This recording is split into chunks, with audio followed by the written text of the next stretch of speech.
Hola, yo soy Rosa y bienvenidos una vez más a mi canal.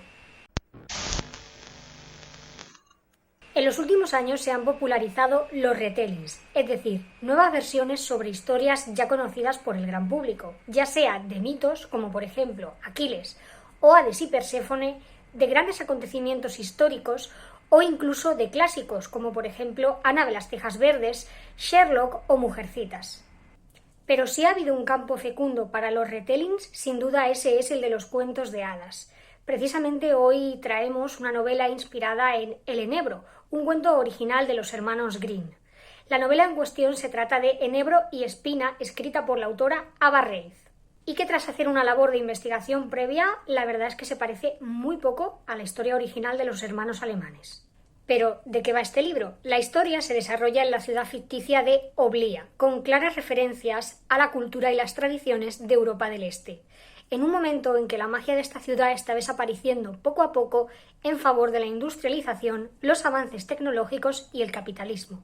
En este contexto conocemos a Simi Vaschensko, uno de los últimos brujos en funcionamiento de la ciudad, aunque afectado por una maldición que le impide sentirse feliz o satisfecho en casi cualquier ámbito de su vida. Con este hombre viven sus 3 hijas, muy diferentes entre sí y que también poseen habilidades mágicas. La mayor, Undine, es vidente, la mediana, Ros, es curandera, y la pequeña, Marlichen, que es asimismo la protagonista de esta historia, es una especie de psíquica o empática que es capaz de acceder a los recuerdos de las personas por medio del contacto físico. Estas 3 mujeres viven explotadas por la figura paterna que prostituye sus dones, monetizándolos, quedándose él con todo el dinero y prohibiéndole salir de casa prácticamente para todo. La novela comienza cuando Marlichen decide acompañar a sus hermanas una noche al ballet, actividad que por supuesto tienen terminantemente prohibida por parte de la figura paterna, y allí se encuentra con Severin, el bailarín principal, un joven que tiene su propia tragedia. Cuando su padre descubre la escapada de las hermanas al ballet y la incipiente relación de Marlichen con Severin, la trama comienza a complicarse, a lo que se añade la aparición de un monstruo que está cometiendo terribles asesinatos en las calles de la ciudad de Oblía. Si bien estamos ante un retelling de un cuento de hadas, no debemos pensar en esta historia como algo ligero y descafeinado, ya que si el cuento original de los hermanos Grimm era un poquito gore, esta versión de Ava Reid alcanza cotas de gran oscuridad. Podríamos decir que el gran tema de la novela son los ciclos del abuso y cómo estos afectan a Marlichen y a la forma que tiene de relacionarse con el mundo. Aunque no nos equivoquemos, porque aquí todos los personajes están traumatizados de un modo u otro. Como ya dejaba caer anteriormente, Marlichen y sus hermanas sufren violencia doméstica a manos de su padre, que las explota utilizando sus dones mágicos para ganar dinero a costa de sus hijas, en lo que para mí es una clara alusión a la prostitución. Incluso a veces la alegoría deja de serlo para darnos escenas bastante literales en este sentido. La novela también trata otros temas fuertes relacionados con los abusos, como por ejemplo las autolesiones o los trastornos alimenticios, presentes en el personaje principal, Marlichen, quien los utiliza como una especie de mecanismo de defensa para estar en control de su propio cuerpo en un entorno donde no parece ser dueña del mismo. La violencia de género y el abuso sexual infantil también son 2 temas presentes en la novela. El maltrato sufrido a manos del padre asemeja a un sistema de opresión patriarcal, con el encierro de las hijas en casa, la hipervigilancia o incluso el control de su propia sexualidad en las escenas en las que el padre obliga a las hermanas a tomar una pócima para saber si siguen siendo vírgenes, con consecuencias nefastas para su salud en caso de que se demuestre que han tenido relaciones sexuales. Así, la magia se entrelaza con estos sistemas de imposición de poder, dándole a la historia un toque oscuro y siniestro que hace que esta novela sea claramente para adultos. Y es que incluso podríamos definir Enebro y Espino como una novela coming of age, con Marlichen intentando labrarse su propio camino hasta conseguir la libertad. La protagonista no es una heroína, sino que empieza la novela con un rol pasivo y complaciente tanto con su padre como con sus hermanas, probablemente un mecanismo de defensa frente a los abusos. Es un personaje pasivo porque ella misma se siente poco válida y poco importante.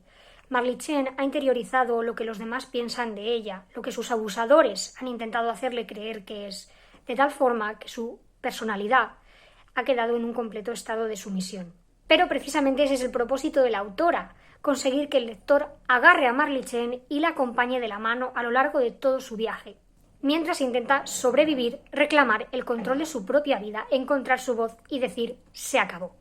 Los personajes secundarios también están magníficamente construidos. Por ejemplo, cada una de las hermanas de Marley Chen desarrolla su propio mecanismo de defensa para hacer frente a la violencia recibida. Undine, la mayor, se endurece, se vuelve egoísta y opta por presentarse al mundo como una persona cruel e indiferente, hasta tal punto en que se convierte en esa persona cruel e indiferente. Ross emplea su inteligencia e intenta pasar desapercibida, a veces incluso a costa de su propia hermana pequeña.